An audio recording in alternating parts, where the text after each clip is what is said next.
السلام عليكم. الزول الفلاون كما قلت اول خرجه افريقيه احنا رانا واجدين بعد شهر من عامل 10 ايام في تيزي وزو 17 يوم في تركيا. حنا باش يكون في علم الجامع ما رحناش لتركيا ولا الخدمه خدمناها في تيزي وزو، ما كناش فاكونس، كنا نخدمو اوني كونسيون اوني بيان كونسونطري وشو يستنى فينا. هذه شبيبة القبائل عندها اسمها في افريقيا، احنا رايحين باش نشرفوا شبيبة القبائل والجزائر.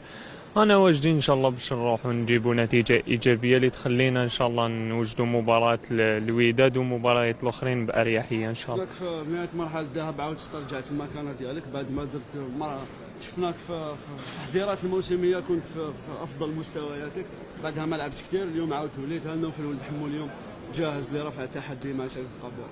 شوف انا ما نكذبش عليك، انا جاهز من بدايه من ديبي سيزون وانا جاهز لرفع التحدي هذا. يا احنا دوكا رانا تفهمنا بيناتنا اللي يلعب ولا اللي ما يلعبش، ان سول اوبجيكتيف كيما نقولوا احنا القبيله فوس ديك فوس باش نروحوا دون ان سول اوبجيكتيف، هي دو روندر لا جي اس كا سا بلاصي بارتي لوان في لا ليغ دي شامبيون ان شاء الله.